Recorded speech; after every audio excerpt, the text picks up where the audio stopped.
Il y a encore pas si longtemps, payer un smartphone moins de 300 € signifiait une liste de compromis longue comme le bras. Aujourd'hui, pour moins de 300 €, on a ça.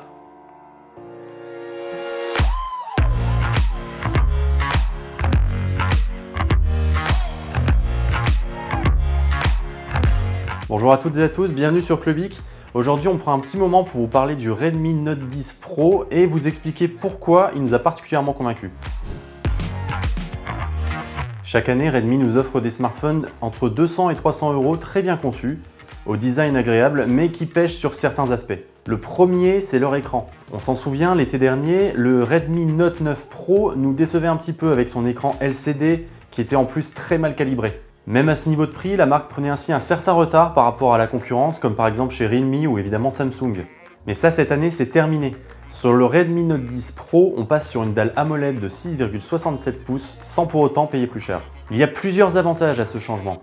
D'abord, on va profiter d'un taux de contraste dit infini. En plus d'afficher des noirs plus profonds, une dalle AMOLED est par conséquent plus économe en énergie. Étant donné qu'un pixel noir est tout simplement éteint, il ne consomme pas d'électricité. Et cette année, Redmi ne fait pas les choses à moitié puisque nous sommes certes sur une dalle AMOLED, mais sur une dalle AMOLED 120 Hz, exactement comme sur des smartphones bien plus onéreux.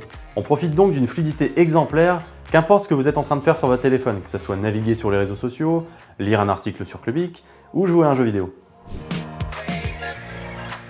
Mais il faut qu'on vous dise, le Redmi Note 10 Pro n'est pas tout à fait un smartphone à recommander aux gamers invétérés. S'il fait un bond en avant en termes de qualité d'affichage grâce à son nouvel écran, on ne peut pas vraiment dire que le Redmi Note 10 Pro soit vraiment révolutionnaire en termes de performance. D'après nos essais, le Snapdragon 732G qui est à l'œuvre aujourd'hui n'est pas vraiment plus rapide que le 720G qu'on trouvait dans le Note 9 Pro l'été dernier.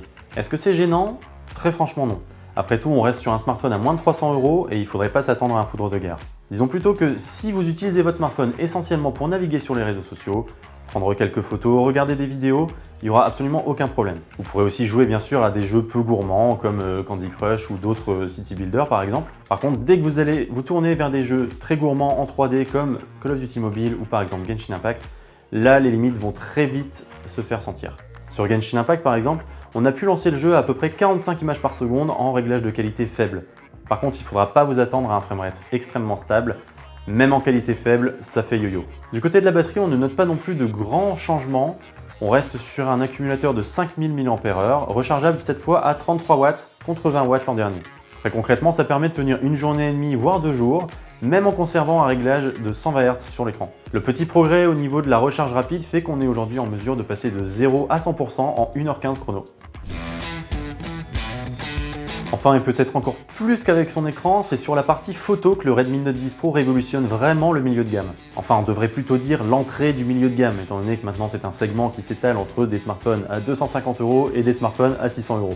Le Redmi Note 10 Pro est en effet le premier smartphone à moins de 300 € à embarquer un capteur grand angle 108 mégapixels. Alors oui, on vous voit venir. À quoi ça sert d'avoir un capteur 108 mégapixels sur son téléphone? Eh bien, figurez-vous que ce n'est pas que de l'esbrouf. Il faut comprendre que par défaut, le Redmi Note 10 Pro va pas prendre des photos en 108 mégapixels, mais en 27 mégapixels. La raison, c'est qu'il va préférer utiliser la très grande résolution du capteur pour agrandir la taille des pixels plutôt que de multiplier les pixels à l'écran. En des termes plus compréhensibles, on va surtout récupérer une image qui est plus détaillée, qui est mieux exposée et surtout prévenir l'apparition de bruit lorsque la luminosité vient à manquer. Alors est-ce qu'on n'en fait pas un petit peu trop avec cette histoire de révolution du milieu de gamme? Oui et non. Je suis d'accord, le Redmi Note 10 Pro ne propose rien qu'on n'ait pas déjà vu ailleurs. Un écran AMOLED 120 Hz, un capteur 108 mégapixels, ok. Non, ce qui nous impressionne vraiment, c'est le fait que Redmi ait été capable d'intégrer tout ça dans un téléphone à 279 €. Et ça, excusez du peu, c'est au moins un tout petit peu révolutionnaire.